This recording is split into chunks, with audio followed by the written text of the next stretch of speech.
Snap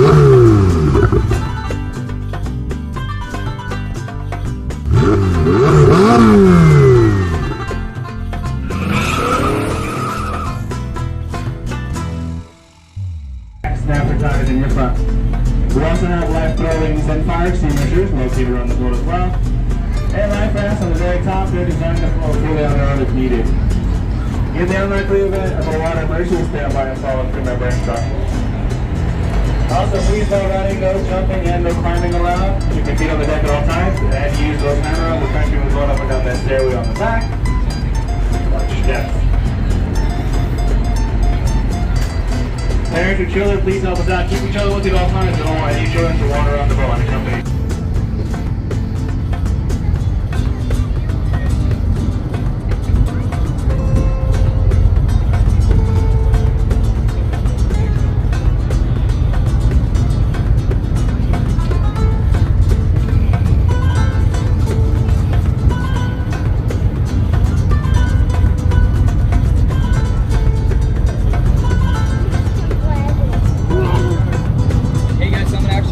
Up to here, okay? Okay. Come on, let's go that way, girls. We're gonna open up. Now, we're actually in Rainbow Harbor. We're actually entering a river.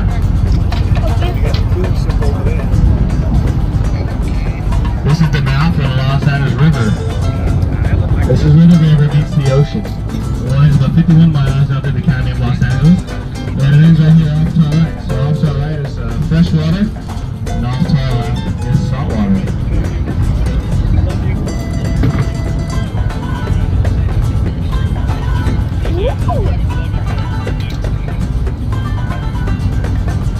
Who wants to go eat there?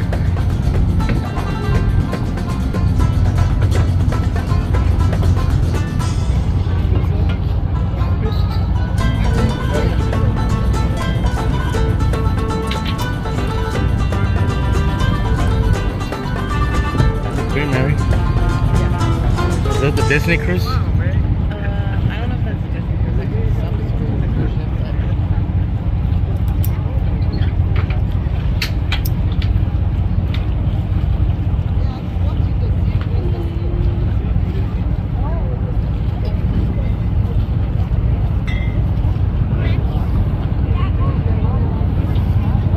There's the Mayan Hotel over there, where we stayed at. If you look up ahead of us, you'll see the world famous Queen Mary. But if you look just off the front of the Queen Mary, you'll see a submarine. That is the Russian spy submarine, the Black Scorpion. That's a real spy submarine. It was built back in the 1970s. It did spy on the United States off our coast in the 1990s. That's when it was about decommissioned. It was about 300 foot long, held 78 crew members on board.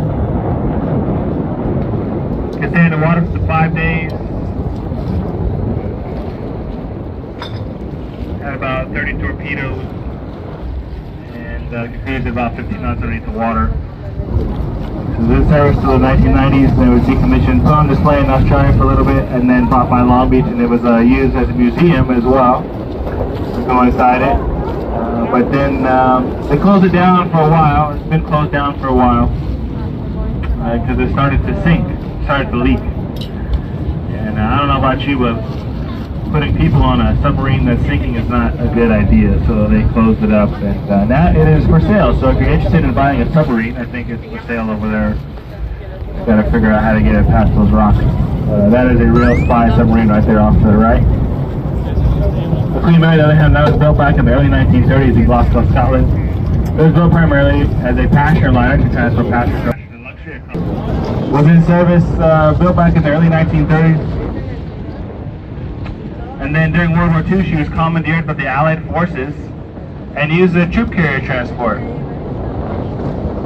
She was painted all gray, battleship gray, and she carried about 16,000 troops across the ocean per voyage over to Europe, bringing a total of about 750,000 troops. And she was so vital to the Allied forces that Hitler actually put a bounty on the ship, and he offered the Iron Cross of Germany to any U-boat captain or submarine captain that could sink her. However, she was simply way too fast, anytime an enemy captain would spot her, she would simply outrun them. She could do over 30 knots, which is fast by today's standards as well. And she would just outrun all the submarines, and so obviously she was never caught or captured or destroyed or sunk. She survived World War II without a scratch. And then she flew back into service after World War II back as a passenger liner. They repainted her those colors you see there today, and was in service until about 1967. That's about the time the airplanes took place as the primary way of travel around the world. So she was retired in 1967, and she was on the East Coast. She had to get over here to the West Coast, so they actually brought her through the... she was actually too long to fit through the Panama Canal, too long and too wide. So they had to sail her around South America, and then they brought her over here, and then she was put on display in Long Beach, and she was turned into a hotel and a museum. There's about 300 rooms on board. It's also been shut down for a while since COVID. They're kind of revitalizing it over there, making it nice and new again. So they're working on it, maintaining it, but did have about 300 rooms on board, some restaurants, some bars. Pretty cool place to check out. She's known as the Great Ghost. She was painted all gray during the war, like I said, and that allowed her to camouflage in the gray Atlantic background. She also did over 1,000 transatlantic crossings from North America to Europe. And that is the world famous Queen Mary. Also very haunted as well. They did offer some ghost tours. Supposedly a very haunted ship. A lot of ghosts hanging around down there. Now next to the Queen Mary, you see that large white dome. That is a spruce goose dome. That dome was used to hold Howard Hughes' spruce goose. It was built back in the 1940s, and it was going to be used as a troop transport as well, but by the time the airplane was finished, World War II had ended already, and they no longer needed it. So it was put on display in that hangar there. It was one of the world's largest seaplanes ever built. Flew right here in Long Beach Harbor back in 1947. But then the kind of was no use for it, so they put on display there in that white dome in the 80s and 90s.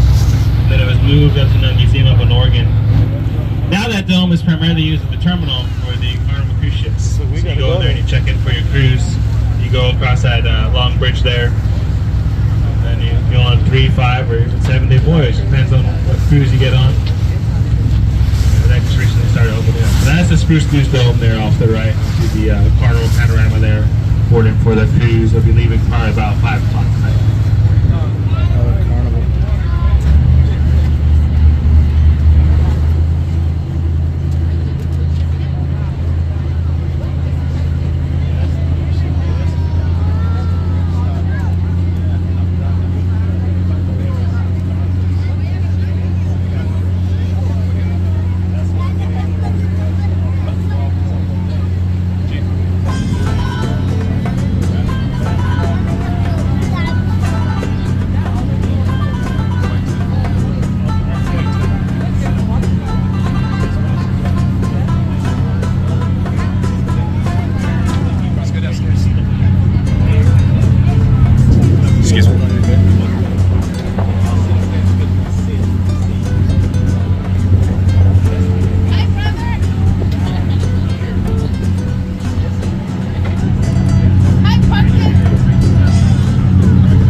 busiest port complex in the world. There's two containers that will come inside underneath these cranes. The cranes set the containers off the ship, stack them up in a pile.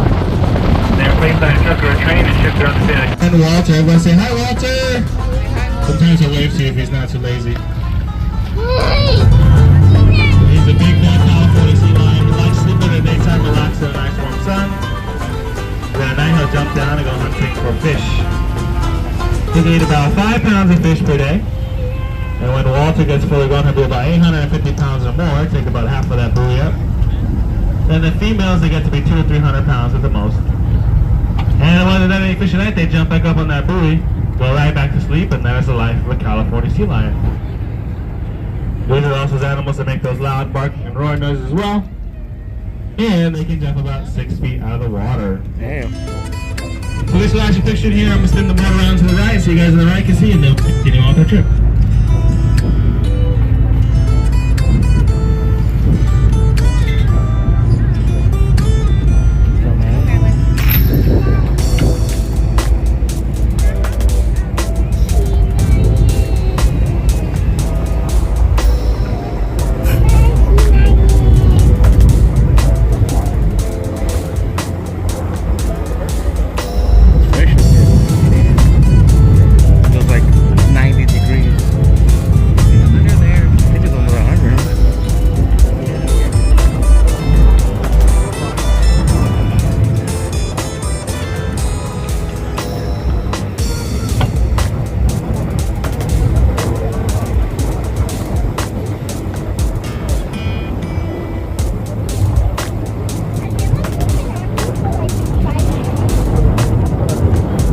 Alright guys, everyone right now is your turn. Say hello to Walter and his friends. Get your pictures in. We're going to continue on our trip. We'll let folks continue on their trip. Girls, you don't want to fall. So hard to get this shot.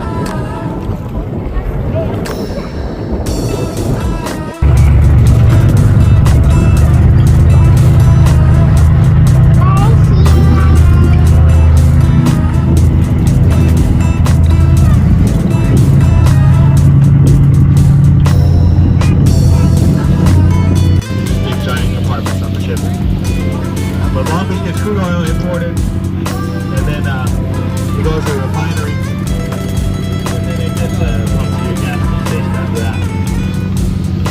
Right here on the right is a long break wall that is one of the world's longest man-made break walls. It's about 9 miles long in total length. Started back in 1899. It took about 50 years to complete, so it finished about 1940. And was originally built to keep torpedoes out. They used to have the Navy ships in here during the war, and they would use that break wall to protect them against torpedo strikes. But now it's used to keep the harbor nice and calm when the big ocean flows in here from time to time, so the ships can basically go to offload their cargo and they'll use calm water. Well, yeah, we got a full snack bar on board. We got one upstairs. You don't have to go all the way downstairs. We got one upstairs right here behind the wheelhouse. Ice cooled Coronas.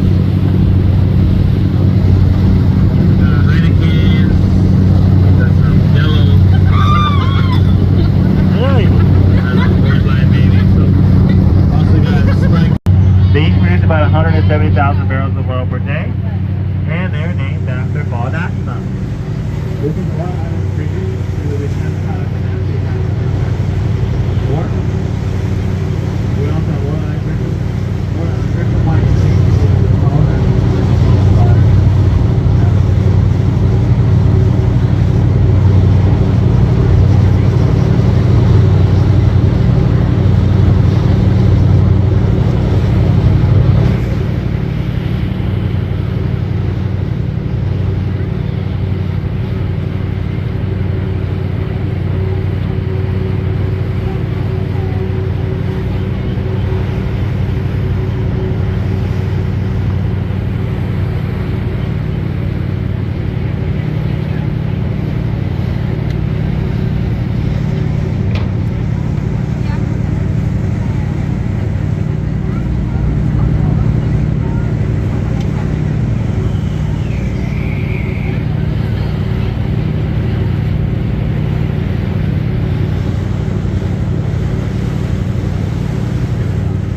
Seal Beach and other beaches, Orange County side, that side.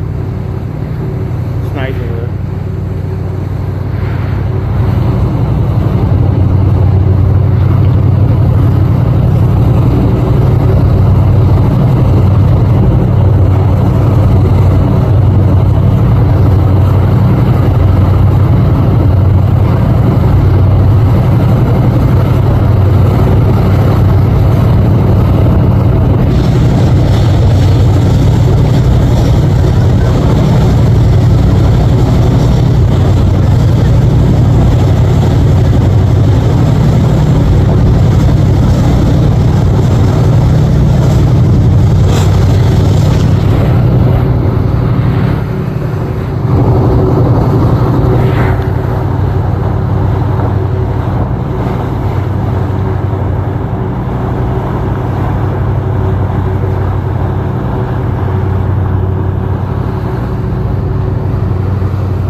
Well, thanks for watching my video. Be sure to subscribe, smash that like button. It's your boy Leo out here in Long Beach, California. Hope you enjoyed it. Stay tuned.